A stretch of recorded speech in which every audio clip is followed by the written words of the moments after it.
باوجود ان تمام چیزوں کے یہ جو اجلت میں ہماری کے پی کے حکومت نے فیصلہ کیا ہے یہ انتہائی جو ہے حماقت کا جو ہے غیر مناسب فیصلہ. غیر جو ہے اس کو کوئی دانا آدمی جو ہے اس کو اس ڈیسیژن کو جو ہے اپریشیٹ نہیں کرتا کیونکہ until and unless we will not involve all the stakeholders. Stake holders کون ہیں؟ بچہ اسٹیک ہولڈر ہے. بچے کو پتہ ہوتا ہے کہ میرے کیا ایشو ہیں, میرا کیا پرابلم ہے, اس کو بلائیں کہ بھائی تمہارے کیا پرابلم ہے. ٹیچر جو پڑھانے والا ہے اس کو پتہ ہوتا ہے کہ نصاب میں درسی کتب میں کتابوں میں کیا مسائل ہیں, پڑھانے میں ٹیچنگ لرننگ پروسیس میں کیا مسائل ہیں, وہ اسٹیک ہولڈر ہے. پیرنٹس کو پتہ ہوتا ہے وہ اسٹیک ہولڈر ہیں. اسی طرح جو ایجوکیشن کے آفیسر ہیں, ڈی او ہے, ای ڈی او ہے, اے ڈی اوز ہیں, ڈپٹی ڈی ہیں, یہ اسٹیک ہولڈر ہیں. اس طرح بورڈ کے چیئرمین ہیں, کنٹرولر ہیں. اسی طرح میل فیمیل ونٹر ویکیشن والے سمر ویکیشن والے یہ سارے لوگ جب تک ان کو بلا کر حکومت ایک کانفرنس نہیں کرتی اور ہر ایک سے پوچھ کر کہ یہ کیا آپ کے پرابلم ہیں اور ان کو وہ انپٹ کریں اور اس کے بعد کوئی پالیسی بنائیں یا کوئی ڈیسیژن کریں یا کوئی ایسا پلاننگ کریں, تو ان کے بغیر چند لوگ جو ہیں پشاور میں یا اسلام آباد میں بیٹھ کر ایک فیصلہ کر لیں وہ جی 8 بورڈوں کو ضم کرتے ہیں. وہ بھائی ضم کرنا اتنا آسان کام ہے کیا؟ یہ جو ایک کوستان میں ڈی اے خان میں چترال میں بچے بچیاں اور بالخصوص فیمیل بچیاں اور ان کے والدین جو ہیں انرولمنٹ اور رجسٹریشن کے لیے وہ پشاور جا سکتی ہیں. امتحانی داخلہ, درستگی, نام, ولدیت, تعلیمی اسناد کی وصولی, داخلہ فیس, ری ٹوٹلنگز, پیپر کنسلیشن وغیرہ کے لیے پشاور جانا, وہاں پر رہنا, یا وہاں پر لوگ ایک دن میں کام کر کے دیں گے. 10-20 دن لوگ غریب لوگ جو ہے ہوٹلوں پر رہیں گے. اور یہ اس وقت جب وہ ایک بورڈ تھا اس وقت آبادی نہیں تھی. ٹوٹل 15,000-16,000 بچے تھے ہوتے تھے اور ان کا مارکنگ اور ان کی یہ چیزیں جو ہیں بڑی آسان ہوتی تھی. سر یہ بتائیں کہ ابھی اس دفعہ جو میٹرک میں بچوں نے جو پارٹیسپیشن کیا تھا اس کی تعداد کتنی تھی؟ اس دفعہ تقریباً 1 لاکھ سے اوپر تھی. تو 1 لاکھ ایک بورڈ کی 8 بورڈ ہے تو اس کا مطلب یہ جی تقریباً کوئی 10 لاکھ بچے. 10 لاکھ بچے ضرب میٹرک کے 10 پرچے کریں تو یہ 1 کروڑ پرچہ بن جاتا ہے. 1 کروڑ پرچوں کی مارکنگ, 1 کروڑ پرچوں کی جو ہے وہ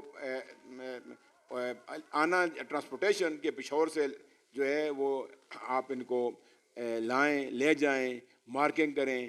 اگر اس کو ایک بورڈ والے جو ہیں لکیریں کھینچتے جائیں تو ان کی مارکنگ نہیں ہو سکتی.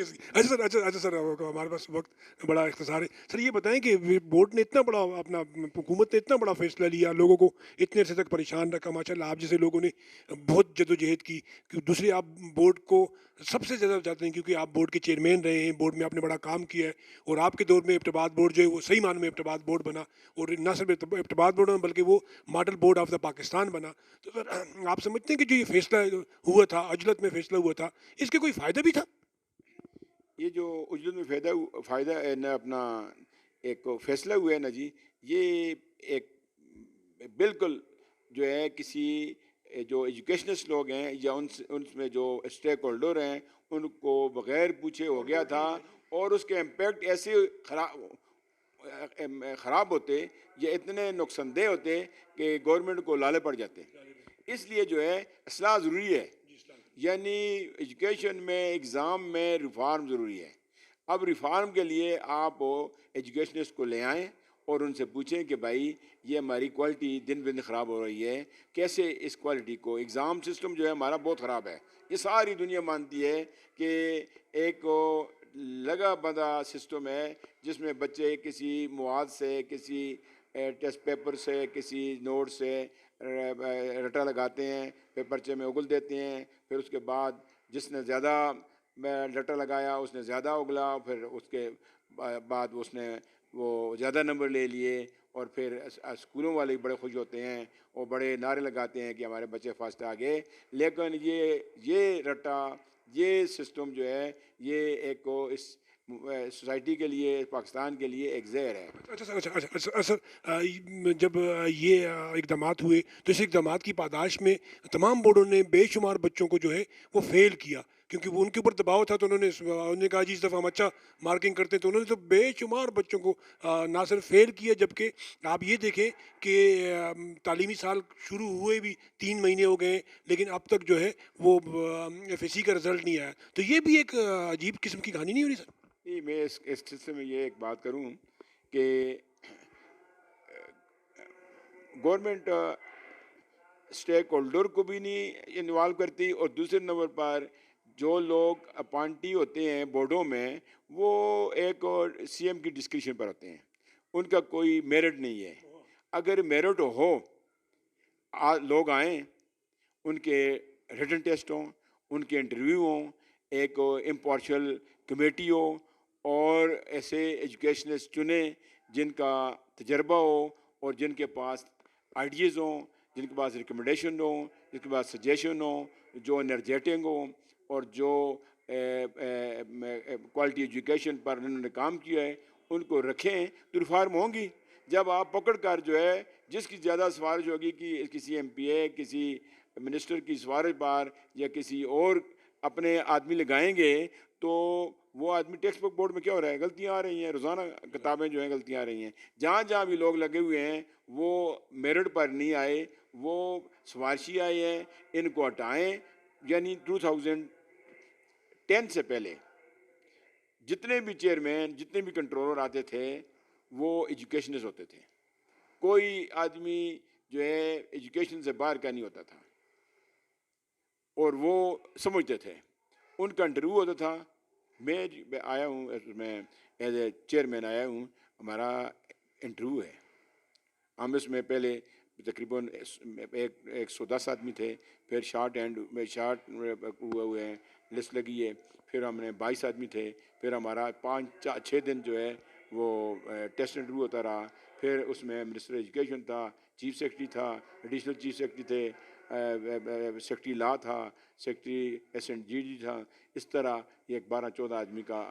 تو اسی آن دی اسپاٹ انہوں نے رزلٹ جو ہے لفافے تیار کیے ہیں، اور آن دی اسپاٹ انہوں نے جو ہے رزلٹ نکال دیا کہ یہ آدمی جو ہے یہ سلیکٹ ہے اور یہ نہیں سلیکٹ ہے. یہ ہوتا رہا ہے. اچھا سر، اچھا سر، یہ جو بھی میں آپ سے اختصار سے آخر میں آپ سے پوچھنا چاہتا ہوں کہ جو بچے فیل ہوئے ہیں، اس میں بورڈ کا کتنا قصور ہے، اور ابھی تک جو ایف ایس سی کا رزلٹ نہیں آیا اس میں بورڈ آفس کا کتنا بڑا قصور ہے؟ دیکھیں، آپ کے 2 سوال آگے ہیں.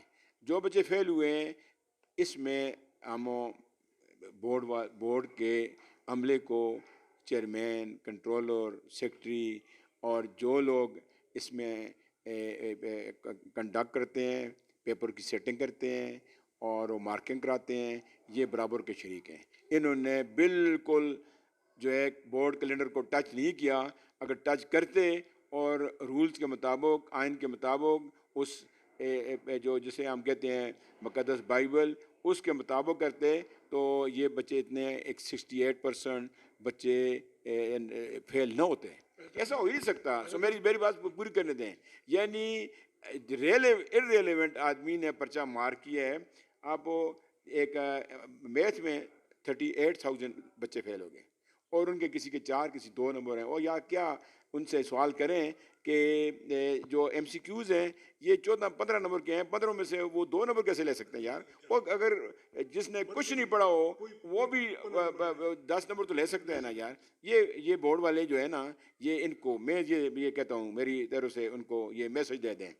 یہ اللہ پاک کی طرف سے ان پر ایک عذاب آیا تھا، اور ان کو کہا گیا کہ سیدھے ہو جاؤ، کہ آپ اکارڈنگ ٹو دی رولز کام کریں. اور وہ یہ اللہ نے ان کو بال بچایا ہے.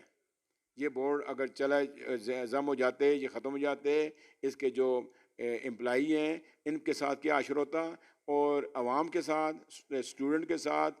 اور پھر یہ لوگ پشاور میں جاتے اور ان کو جو مسائل اور تکلیف ہوتی اس کا یہ تصور بھی نہیں کر سکتے، اس کا اتنا بڑا امپیکٹ ہوتا ہے. تو یہ یہ سارا سر جو جتنا بھی ہے ہم بورڈ والوں کے گناہوں کو دھوتے نہیں ہیں. میں سمجھتا ہوں کہ یہ بچے جو فیل ہوئے ہیں یہ بورڈ والوں کی, میں کہتا ہوں کہ انکمپیٹنٹ لوگ جو ہیں ان لوگوں کی وجہ سے ہوئے ہیں. ابھی جو رزلٹ ابھی تک نہیں آیا, رزلٹ نہیں آیا, دیکھیں اس میں بورڈ کا بھی ہم کہہ سکتے ہیں اس میں یہ جو ہڑتالیں جو ہے نا یہ ان کا رزلٹ بہت پہلے یہ اس ستمبر میں یا اگست کے اینڈ میں یا ستمبر کے اوائل میں رزلٹ ہو جاتا.